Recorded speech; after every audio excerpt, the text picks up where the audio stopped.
Alright everyone, so I wanted to talk about the announcement of the 7th live-action Transformers film, Transformers: Rise of the Beasts. This film currently is coming out June 24th, 2022, so around a year from now. The movie was originally called Beast Alliance, which was a heavily rumored name. This one is going to have the big summer blockbuster feel similar to the Michael Bay movies. It is going to be a sequel to the Bumblebee movie in both timeline and story. Although for some reason they keep being vague on whether or not it's going to be part of the Bayverse, the Michael Bay movies. But Bumblebee was said to be its own thing, was said to be a reboot, so I don't really know why that's even an issue. I don't know, it's so weird. Alright, let's get into some of the characters and stuff. There are going to be 5 factions in the movie.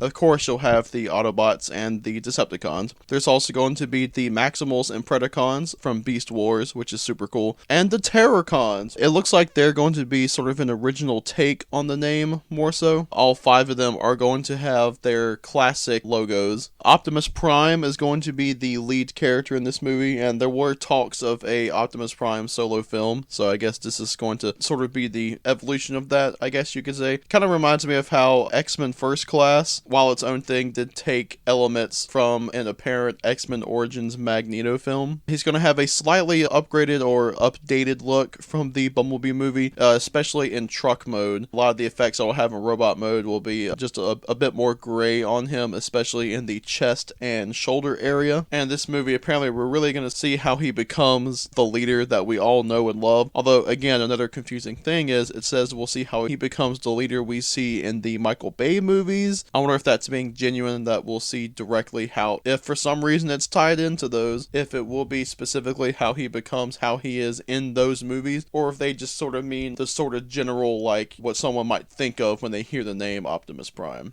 Bumblebee is obviously going to be back in this. He's going to be the 70s Camaro that we saw him turn into at the end of the Bumblebee movie, which of course was supposed to be a reference to the 2007 movie, and originally was how he got that mode when the Bumblebee movie was strictly a prequel, which did not end up being the case. In this film, he's going to have large wheels and a light bar for off-road extensions. Mirage is in this as a silver and blue Porsche 911, and he's going to have similar characterization to Crosshairs from Age of Extinction.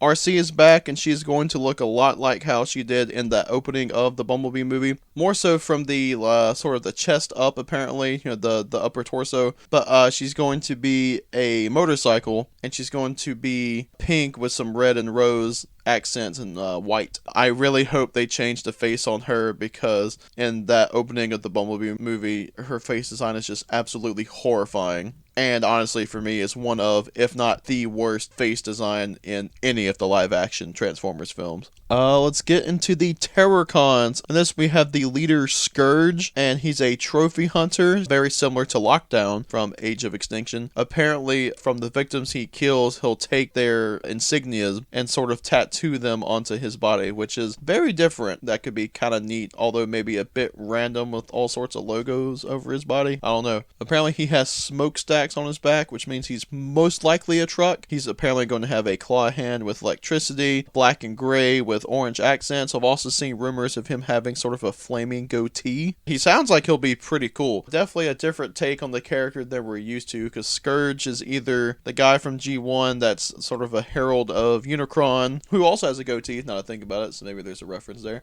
or he's the guy from Robots in Disguise, who's sort of black and teal Optimus Prime. Of course, there's also the version from Cybertron or Galaxy Force, where he's the leader of the Beast Planet. He turned into a dragon. And to me, it kind of sounds like it's going to be maybe leaning towards the Cybertron version, but sort of a mixture of RID and Cybertron Scourge, maybe? We'll see. It's definitely a new take of the character. He's supposed to be the main villain of the movie. Then there is Nightbird, and she's supposed to look very similar to her G1 counterpart, but more of a Michael Bay version of that, which, hey, I'm all for the Bay design style, so I'm totally cool with that. They're supposed to have pretty similar, if not the same, head design, along with the overall ninja motif and a purple and gray color scheme. She also apparently swaps factions a lot, currently being in league with the Terrorcons, and maybe working for a bigger bad. She's apparently been inspired by Armada Sideways, which is pretty neat. And for anyone that doesn't know, Sideways in Armada was sort of a herald of Unicron and sort of an extension of him. With the Predacons, not much is really mentioned about them aside from the fact that they will be more reptilian, since this does seem very Beast Wars based. A lot of the Predacons in that were more insect-like. You had your more reptilian characters like, say, Megatron or Dinobot, because of course they're based more so on the older style of dinosaurs. So not much known about them right now. Then with the Maximals, we have 3 of them, obviously being Optimus Primal, who apparently looks very similar, if not outright the same, as that concept art from the last night, except with more fur and rust. There's Rhinox, who sounds very based off of the Beast Wars version. He's kind of both the brains and the bronze of the group. He's been described as having a sort of rusty steampunk Ironhide-ish look, which sounds pretty cool. Then there's Air Razor, who is based on a real-world bird, just with a lot of plating and also sort of has a rusty look. So it sounds like they really are going with a very old look for the Beast Wars characters. A rumor going around right now is that Cheetor will be in the movie, and that there are other characters, but they obviously haven't been revealed yet. And there's also rumors that Unicron may be appearing in the movie in some way, possibly as the big bad that Scourge, Nightbird, and the Terracons are working for. The Terracons themselves are being described as Unicronian, so hey, that could be interesting. I do feel like Unicron is long overdue for a live-action appearance. Another thing this movie is, to me, it has a sort of similar ancient history angle, especially reminding me of Revenge of the Fallen, where apparently the Incas are involved somehow. There's pyramids and stuff. So I kind of assume it might be some similar stuff to that. And that's pretty much most of what's been talked about. Some very interesting stuff here. I am slightly concerned about the fact that there are going to be 5 factions in the movie.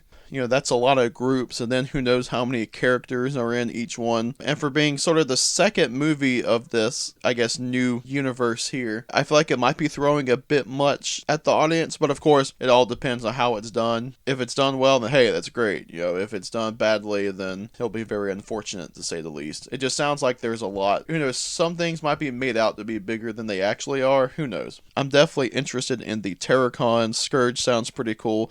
I kind of like the angle I'm hearing about the Beast stuff, and overall I'm really happy that they are tackling Beast stuff. I think that will be a very fresh new angle to tackle with these movies. And of course, calling this the 7th live action movie, that doesn't mean that it's all one series. I'm just saying as a whole it's the 7th live action Transformers movie. I still find it weird that they are kind of still referring to the Bay movies here and there. I love the Bay movies with the exception of The Last Night. The movie's not good. It's just those movies have had their time. They're done. Bumblebee, the only reason there were as many references as they were to at least the first one was because of the fact that it was originally conceived as a prequel before The Last Night tanked, and then changes were made along the way. But yeah, I'm pretty excited for the movie. I think it'll be cool. I'm looking forward to seeing and hearing more about it in the next year. And I'll probably do little updates and discussions about it here and there as we go. So yeah, you guys, thanks for watching and listening, and have a great day.